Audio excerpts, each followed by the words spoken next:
네, 안녕하세요. 볼린저 밴드 매매기법 2에 이어서 반전에 대해서 알아보겠습니다. 매매기법 3 반전에 들어가기 앞서서 한 가지 강조드릴 사항이 있습니다. 매매기법 1, 2와는 달리 기법 3는 투자자분들이 트레이딩 하시기 상당히 까다롭다고 생각합니다.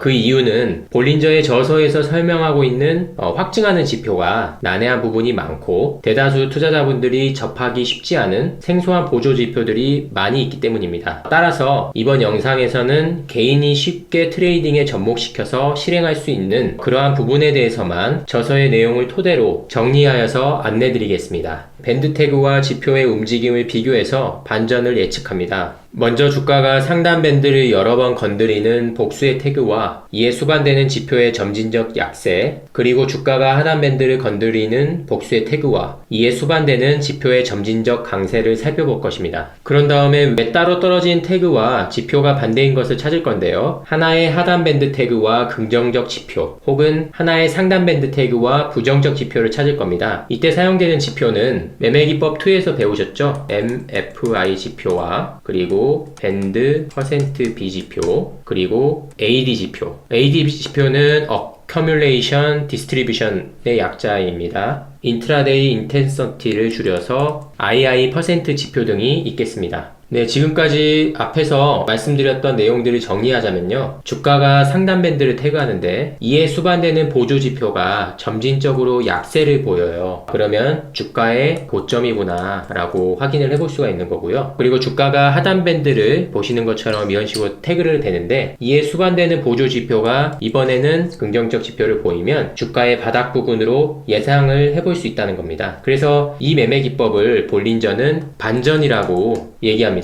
네, 이것을 기본 개념으로 매매기법 3 반전의 매수 시점에 대해서 확인을 한번 해보겠습니다. 자, 지금 보시는 차트 화면은 볼린저의 저서에 나와 있는 예시 그림입니다. 보조 지표를 이용해서 볼린저는 천정 부근과 그리고 바닥 부근을 뚜렷하게 짚어낼 수 있고 추세 반전을 확증할 수 있다라고 얘기하는데요. 바닥을 재테스트하는 W형 패턴 중에서 자, 지금 보시는 이 패턴은 W2 패턴입니다. 자, 주가는 두 번째 지점이 첫 번째 저점보다 두 번째 저점이 좀 더 낮아졌죠. 이런 게 바로 W2 패턴인데요. 지금 밑에 보이시는 보조 지표들은 위에 있는 지표는 MFI 지표이고요. 아래에 있는 지표는 %B 지표입니다. 자, 이 구간을 한번 비교를 해보실게요. 네, 주가는 두 번째 지점이 이런 식으로 더 낮아졌지만 %B 지표는 오히려 첫 번째 저점보다 두 번째 저점이 더 높아지는 이러한 형태입니다. 이게 바로 W4 패턴인데요. 그리고 거래량 오실레이터인 MFI 지표도 한번 볼게요. MFI 지표를 함께 점검해서 거래량 지표 역시 비슷한 패턴을 보이는지 두 개를 동시에 확증을 받아야 된다고 볼린저는 얘기를 하고 있는데요. MFI 지표도 보시면 첫 번째 저점보다 두 번째 저점이 좀 더 높아졌죠. 그래서 이런 형태로 높아져 가는데 이거 역시도 W4 패턴입니다. 볼린저는 매매기법 3 반전에서 W2 패턴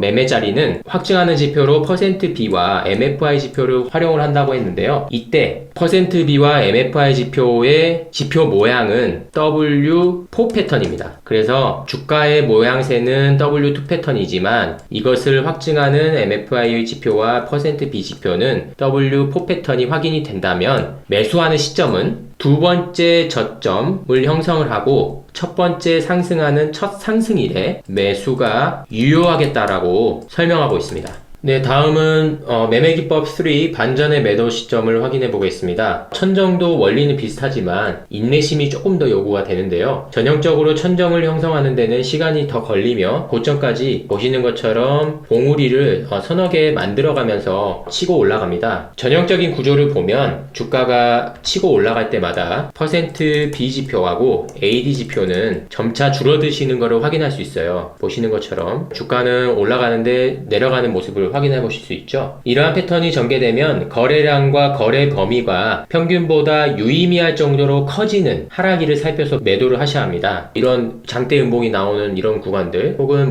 밴드 하단 부분을 깨고 내려가는 이런 구간들이 매도 시점이 되겠죠. 자, 기법 3에서 해야 할 일은 독립변수인 거래량을 분석에 포함시켜서 천정과 바닥 부분을 분명하게 짚어내는 것입니다. 즉 거래량 지표를 이용해서 매수세와 매도세가 어떻게 변하는지를 뚜렷하게 뚜렷한 그림을 얻어내는 것인데요. 네, 앞서 살펴본 W형 패턴의 바닥을 거치면서 이런 식으로 바닥을 거치면서 매수세가 증가를 했느냐, 그렇다면은 매수의 관점에서 이 종목을 바라봐야 한다라는 걸 얘기를 하고 있고요. 자, 반대로 주가가 고점을 향해서 이렇게 치고 올라갔는데 그렇게 올라갈 때마다 매도세가 증가를 했느냐, 그렇다면은 수익률 방어적인 관점에서 매도를 하거나 포지션 자체를 숏 포지션으로 잡아야 된다라고 볼린저는 얘기를 하고 있습니다. 반전의 매수 매도 시점에 대해서 알아보았습니다. 볼린저는 기법 3를 권하는 가장 큰 이유가 위험 그리고 보상 비율이 훌륭해서라고 하는데요. 기법 3의 W형 매수에 대해서 알아보았잖아요. 지금 보시는 이 차트가 W2 패턴인데요. 주가가 쭉 하락하면서 다시 1차 파동을 통해서 V자 형태를 만들고 재차 하락을 해서 신저점 구간을 만들고 나서 2차 파동이 있고 이런 W2 패턴이 나왔는데요. 바닥을 2번 테스트하고 최저점 구간에서 목표 수익 구간인 상단 밴드 구간까지의 수익을 기대하는 것이니까 수익이 상당하겠죠. 다시 한번 살펴보면요, 이게 지금 최저점인데 이 구간에서 지금 보시면 상단 밴드까지 상당히 크죠, 폭이. 그런데 반해서 신저점을 형성하고 첫 상승일, 이 시점이 이제 매수가 유효하겠는데, 볼린저 밴드가 얘기하는 매매기법 3의 반전기법 W2 패턴의 매수가 유효한 자리잖아요. 볼린저는 이 자리에서 매수가 이루어졌으면 손실제한값을 이 신저점 요 값으로 정합니다. 그래서 여기가 손실제한값이고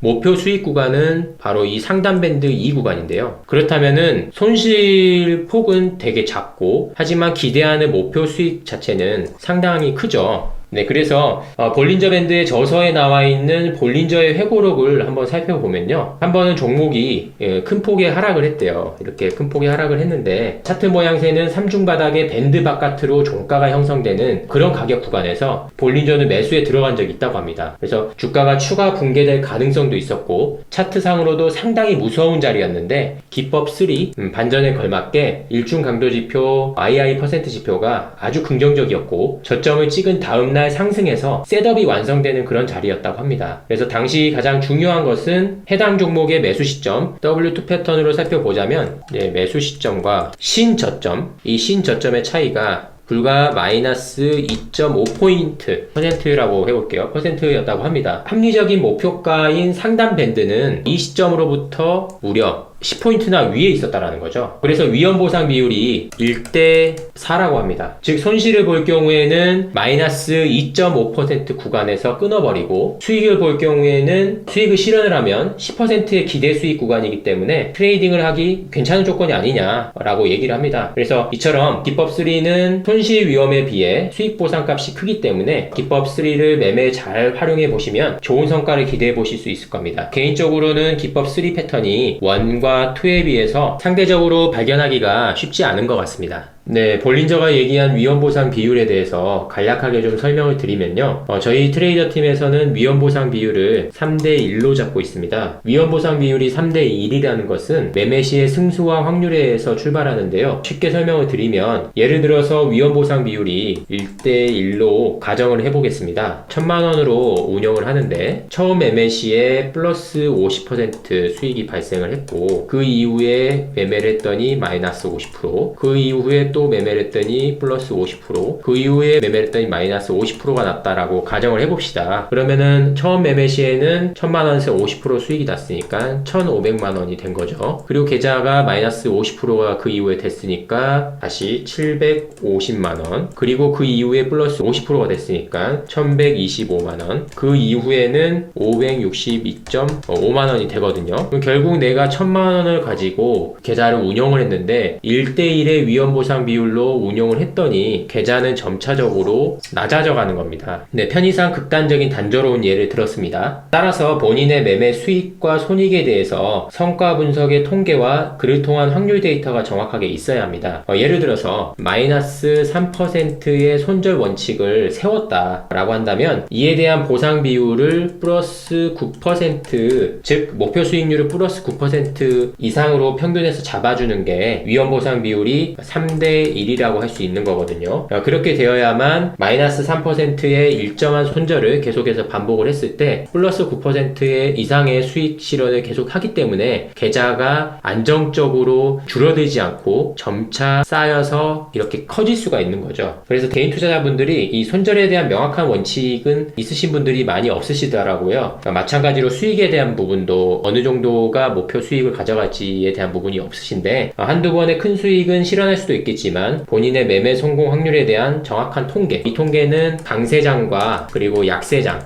모두 통계가 있어야 하고요. 그에 따른 위험보상 비율 등이 이러한 원칙이 정확하게 세워지지가 않으면 계좌는 점차적으로 줄어들 수밖에 없습니다. 아까 극단적인 예지만 한번 보셨죠? 네, 그래서 수익은 제법 낸 것도 같지만 계좌가 제자리 걸음이거나 줄어들었다면 이런 부분들이 철저하게 지켜지지 않으셔서 그러실 거예요. 네, 사실 모두 생업에 바쁘시잖아요. 그래서 이러한 원칙을 안다 하더라도 혼자서 통계 내시기가 상당히 어렵다라고 생각을 하는데요. 저희 트레이더 팀에서는 오랜 시간 축적된 승수 데이터, 강세장, 약세장 분석을 통해서 위험보상 비율을 3대1 수준에서 가장 안정적이고 꾸준하게 계좌 수익이 난다는 것을 증명을 했고, 이를 회원님들께 안내를 해드리고 있습니다. 네, 그래서 간략하게 위험보상 비율까지 설명을 드렸습니다. 정리를 해보자면 매매기법 3 반전은 하단밴드 태그를 이루어지면, 이렇게 하단밴드 태그가 이루어지면 관련한 보조지표들이 이렇게 파지티브, 즉 긍정적인 시그널을 보내면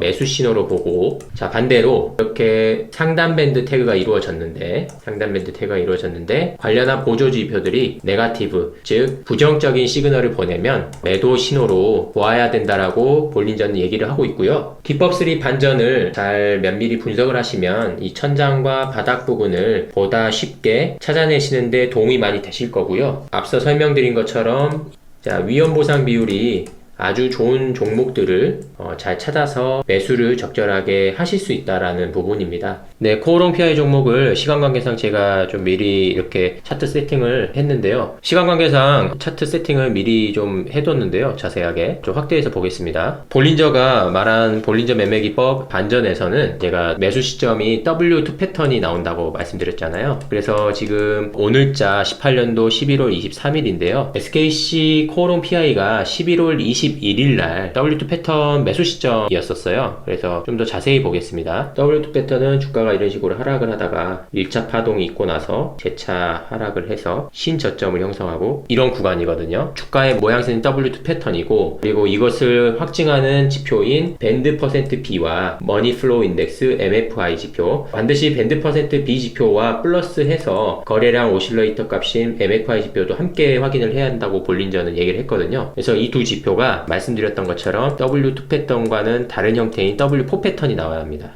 다이버전스 형태죠. 이런 식으로 하향을 하는 추세인데, 밴드 퍼센트 B와 MFI 지표의 이 추세선을 보면 우측으로 이렇게 상향하는 흐름이잖아요. 그래서 W2 패턴, W4 패턴이 확인이 됐고, 실질적으로 매수 포인트는 바로 11월 21일이었던 하락하고 나서 첫 상승일인 이 날이었습니다. 사실 이제 이 강의를 준비하면서 11월 21일 날 이 종목을 매수를 진입을 못했고, 관련한 매매기법 3 반전에 적합한 종목들을 찾다가 이 종목이 발견이 됐는데, 이미 해당 이 구간 단가로 현재 지금 내려온 상황이에요. 그래서 이 단가 내려왔기 때문에 저희 트레이더 팀에서 매수를 진행을 했고요. 자, 그래서 보시면 오늘 11월 23일 날 저희가 이제 31,500원 가격대로 매수를 진행을 했고, 지금 차트일지도 이렇게 보이시죠? 네, 매매일지를 공개해드린 이유는 앞으로의 주가의 추세를 한번 확인해보고 이 매매 기법에 맞춰서 한번 트레이딩을 같은 관점에서 한번 진행을 해보려고 하는 겁니다. 볼린저는 이 매매기법 3 반전 매매기법을 적용하는 가장 큰 이유는 위험보상 비율이 탁월해서라고 얘기를 했는데요. 이때 위험보상 비율을 한번 따져보겠습니다. 31,500원 구간에서 들어갔잖아요. 그리고 저점인 29,800원까지 약 한 마이너스 5%에서 6% 구간이고요. 이때 목표 수익 구간인 상단 밴드까지 한번 좀 따져볼게요. 또 31,500원 구간에서 상단 밴드 구간인 까지 놓고 보면 약 한 25% 정도 나오거든요. 네, 위험 보상 비율이 5대1 정도 나오는데 볼린저가 위험 보상 비율이 상당히 좋습니다. 그래서 이 추세를 한번 좀 지켜볼 거고요. 저희도 증시 상황이나 이런 거에 따라서 SKC 포론 PI 종목이 뭐 저희가 기대했던 것처럼 이렇게 좋은 수익률을 기대해 볼 수도 있는 거지만 증시 상황이 만약에 좋지 않고 하락 구간에 좀 어려운 상황이 된다면은 기대해 보기에 또 어려울 수도 있겠죠. 그래서 이 손실 제한 값을 보시면 자, 이 구간으로 이 저점이죠. 최고 저점, 신저점 이 구간으로 잡고 신저점 구간인 29,800원 이 선을 이탈하는지를 면밀히 볼 거고요. 이 선을 이탈하게 되면은 가차없이 손절을 진행을 할 거고 그렇지가 않다라고 한다면 뭐 캔들 모양이 뭐 예를 들면은 뭐 이런 식으로 갈 수가 있겠죠. 추세가. 네, 그래서 한번 면밀히 보고 만약에 이 손절가를 하향해서 깨뜨리고 내려간다. 이런 구간이 된다면 29,800원 이 저점 라인에서 손절. 그렇지 않고 추세가 좋게 살아서 이런 식으로 올라간다 하면은 상단 밴드를 목표가로 해서 한번 계속 추세를 추정을 해보겠습니다. 네, 오늘 강의 볼린저 밴드 매매기법 3 반전에 대해서 준비한 것은 여기까지입니다. 매매기법 1과 2와는 달리 기법 3는 투자자분들이 좀 트레이딩 하시기 상당히 어려운 부분이 많습니다. 하지만 정리해서 알려드렸던 W2 패턴 확인하는 그런 매수 유효 자리들 그리고 고점 부근에서 상단 밴드를 여러 번 주가가 터치를 하는데 그에 수반되는 보조 지표들이 네거티브 즉 부정적인 시그널을 보냈다라고 하면은 매도 신호로 알고 적절하게 고점 자리를 잘 확인해 나가신다면 훨씬 더 안전하게 트레이딩 하실 거라고 생각이 듭니다. 다음 시간에는 이 SKC 코론 PI 종목이 어떻게 진행이 됐는지 그거에 관련돼서 추후에 다시 한번 매매일지와 함께 트레이딩 성과에 대해서 확인해 보는 그런 시간을 갖도록 하겠습니다. 감사합니다.